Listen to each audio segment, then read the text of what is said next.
За нийгмийн даатгалын багц үеийн шинжилэл орж ирж байна. За ер нь бол нэлээд удаан хүлээсэн чухал хууль орж ирж байна. За манайхан хүмүүсээ би асуултаа асуучихдаг. За энэ дээр нэлээд томоохон бас шинжилгээний өөрчлөлтүүд орж ирж байна. Энэ асуудлаа бид нэр шийдэхгүй болохгүй. Яг гэх юм бол өнөөдөр яг 24 оны байдлаар бол 10 ажил хийж байгаа хүний нийгмийн даатгалын шинтгэл 5 тэтгэр авагчийг тижээж явж байгаа. Татвар 5 тэтгэр авагчийн тэтгэврийг одоо нэгсэндээ дааж байгаа ийм тогтолцоо шүү дээ. За энэ утгагүй 2030 он гэхэд буюу одоо эн чинь хэдэн жилийн дараа. Ингээд 4 жилийн дараа 7 хүний тэтгэврийг даах хэмжээнд очих байхгүй.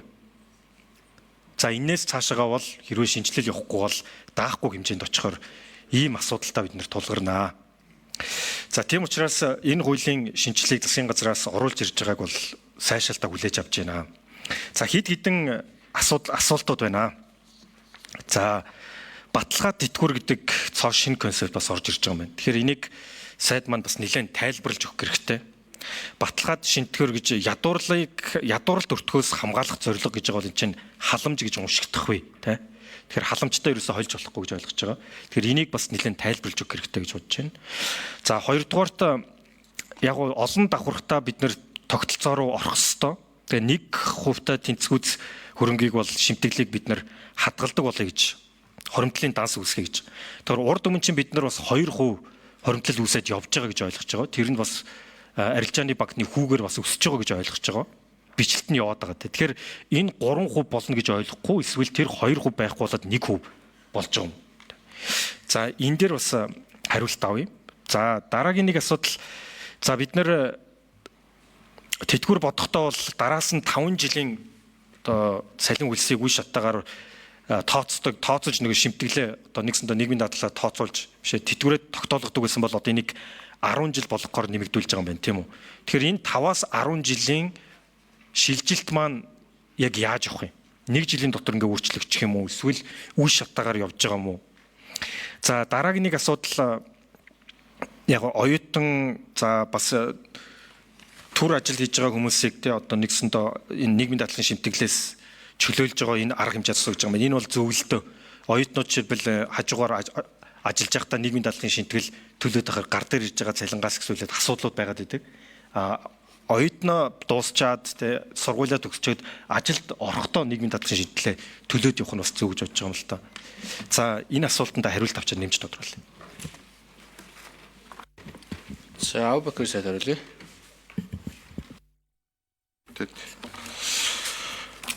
Тэ яг одоо Хуами өсөлт, Хуами насжилттай холбоотой хөдөлмөр эрхлэлтийг дэмжих албан бус секторт одоо байгаа иргэдээ бид нар нийгэм даатгалын шимтгэл төлөгч одоо хөдөлмөрийн буюу одоо нийгэм хамгааллыг дороотуулахгүй байх шинээр бизнес эрхэлж байгаа бизнес эрхлэгчдэд дэмжих, за оюутан залуучуудаа мөн одоо цагийн хөдөлмөр эрхлэхийн дэмжих, том аж ахуй нэгжүүдэд тодорхой хэмжээний одоо хөнгөлөлт үзүүлэх яг өнөөдөр тэтгэвэр авж байгаа иргэдийнхэн авж байгаа тэтгэврийг одоо бодиттойгоор нэмэгдүүлэх зэрэг бодлогуудыг шингээсэн ийм одоо нэмэлт өөрчлөлт. За таны асуусан баталгаад тэтгэвэр гэдэг ойлголт бол урд өмнө бол манай улсад байгаагүй. За дэлхийн маш олон улсууд баталгаад тэтгэвэр гэдэг зүйлтэй байдаг. Энийг шууд одоо шимтгэлээс биш улсын төсвөөс санхүүжүүлэх маягаар явдаг. Энэ маань нөгөө иргэний одоо баталгаад орлого буюу одоо зарим тохиолдолд одоо бага орлоготой иргэд маань одоо саяны одоо бага орлоготой одоо ядууралд өртөхгүй байх зэрэг маш олон шалтгаанаар оруулж ирдэг л да. Тийм учраас бидний хувьд оруулж ирж байгаа баталгаад тэтгэвэр гэдэг зүйл маань 10 жил ажиллаад одоо 100 мянгаас эхлээд шатлалтайгаар 300 мянга хүртэл явах юм. 20 жил ажилласан иргэн маань баталгаатай 200 мянган төгрөгтэй болох нэ. За үүн дээр нэмэх нь одоо шимтгэл суурилсан, цалин суурилсан нөгөө тэтгэврдээ тооцогдоод ингээд үндсэндээ тэтгэврийн доод хэмжээ одоо бага байна гэдээ маш олон одоо иргэд маань хэлж байна шүү дээ. Нөгөө талдаа үнэн.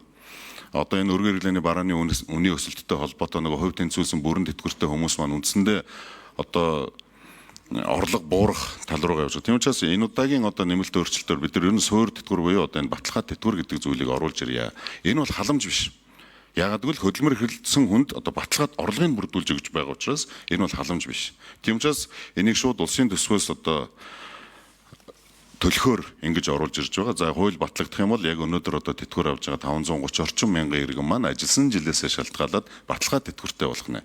За баталгаа тэтгэврийг бид нар өгөхдөө яагаад 10 жил гэдэг ихний босхийг тавьж байна гэхээр нөгөө талдаа бид нар хөдөлмөр эрхлэлтийг дэмжих хэрэгтэй. Хөдөлмөрлсөн хүн маань л одоо илүү төлсөн, илүү ажилласан хүн маань л одоо тэтгэвртэй өндөр тэтгэвэр авах хэрэгтэй шүү дээ. Тийм учраас энийгээ бид нар 10 жил гэдэг босхоор гээд 300 хүртэл мянгаар нэмж.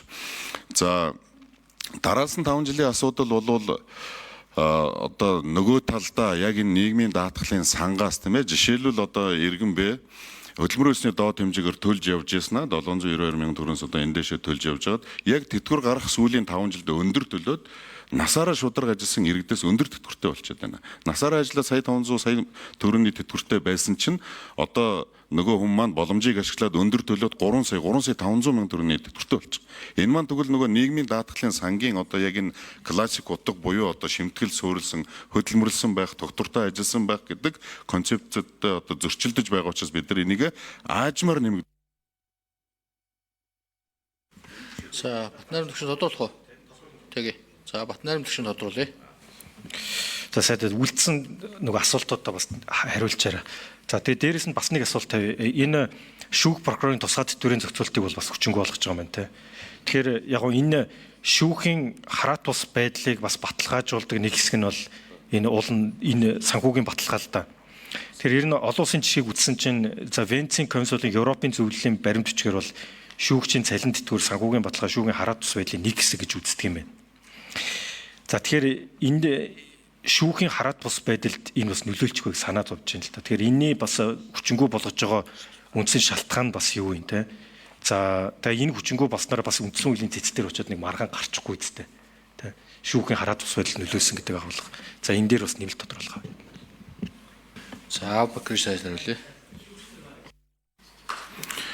Тэгээ бид нар за үлдсэн асуултын манай ажлын хэсгээс нэмээд саяны шүүх прокурорын асуудлыг бас хэлээрэй. За дараас нь 5 жилийн бодлого бол тийм ээ. Батнайрамд гишүүнэ 2027 онд одоо бид нар бол 5 жилээр нөгөө 5 жилээр л явна. За ингээд 2028 онд 1 жилээр нэмээд 6 жил сүүлийн 6 жил буюу за ингээд 29 онд одоо 7 жил 2030 он гэхэд 8 жил 2031 32 гээд үндсэндээ 10 жил рүү аваачих. Энэ маань одоо нөгөө иргэнийг нөгөө нийгмийн даатгалын сангаа илүү чөлөөтэй үнэнчээр төлөөдөөсөн Батнайрамд л байсан чинь хажууд нь одоо нэг хүнтэй энэ хуулийн боломжийг ашиглаад юм маш олон тохиолдол байна шүү дээ. Тийм учраас бид нар энэ 10 жил рүү явах нь зөв юм аа. Олон улсын жишгч юм байдаг юм аа гэж үз. Таны асуултнаар гарсан оюутан залуучуудыг бид нар 15-аас 22 насны оюутан залуучуудыг ажилуулахдаа одоо нийгэм даатгалын шимтгэлээс одоо тодорхой хэмжээний чөлөөлж болно гэж. Энэ маань яг өнөөдөр нийгэмд одоо үүсчихсэн байж байгаа манай залуу гишүүд ялангуяа их ярьдаг тийм ээ. Оюутнуудад цагийн хөдөлмөр эхлэх боломжийг нөгөөж. А нөгөө талдаа ажил олгочоо бид нар За ажлын хэсгээс нэмж хариулъя. Хэдэн номер вэ? 4. За 4 номерын микрофон дээр хариулъя. За Батнайрамд гишүүний асуултанд хариулъя. Нийгмийн даатгал ерөнхий газар Б. Батшаргал шүүгч болон прокуроруудын хувьд бол бас яг энгийн иргэдтэй адилхан нийгмийн даатгалын шимтгэл төлдөг. За тэтгэврийн даатгалын шимтгэл ажилгүйдэл үйлдвэрлэлийн ослыг байгуулгаас нь төлнө. Тэтгэмжийн даатгал, эрүүл мэндийн даатгалыг төлж байгаа. Тэтгэврийн баталгаа бол алдагдахгүй. Энийг бол яг нийгмийн даатгалын сангаас олох тэтгэврийн тухай хууль заасан үндсэн яг жирийн нийгмийн даатгалын шимтгэл төлдөг хүмүүстэй адилхан тэтгэврийг нь бодож олох юм концепцээр бол хуулийн төсөл бичигдсэн байгаа. Тэгэхээр одоо цаашдаа бол баталгаа бол алдагдсан гэсэн ойлголт байхгүй гэж байна. За баярлалаа. За Батнайрамд гишүүн тодруулъя.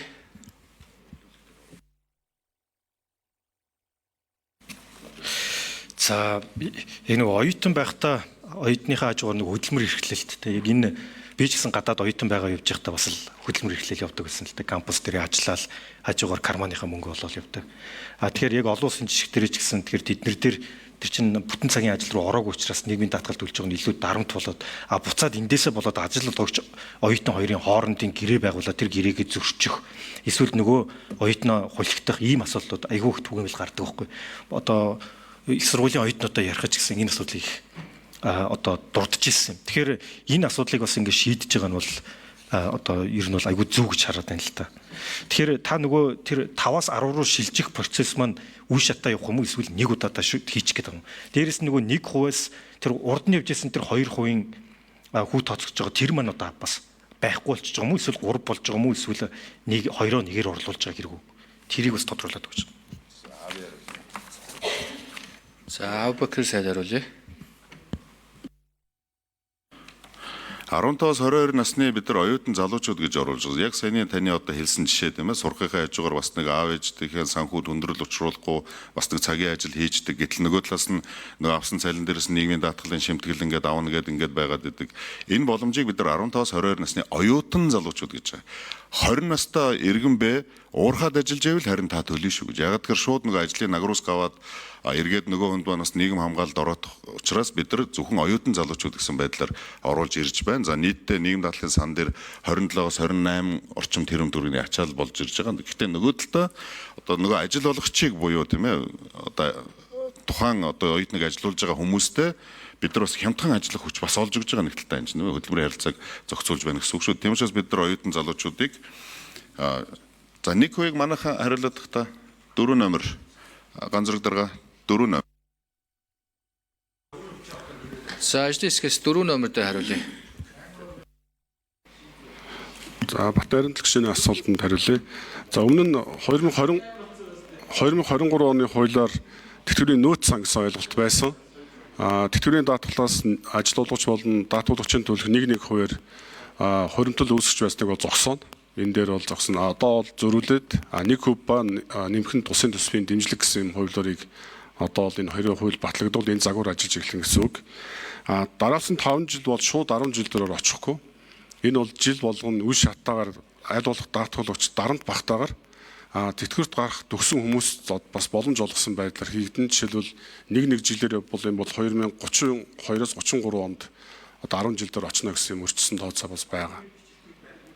2% бичлэлтийг бол хуулийн төсөлтөөр бол хэрвээ баталгаа тэтгэврийнхаа сонголтыг хэрвээ хүн хийх юм бол тэр хоримтлогдсон үлдэгдлийг гарааны үлдэгдэл буюу C1 үлдэгдэл болгохоор хуулийн төсөлтөөр бичсэн байж байгаа. Хэрвээ тэр баталгаа тэтгэврийн сонголтоо өөрөө хийхгүй гэх юм бол тэрийг буцаагаад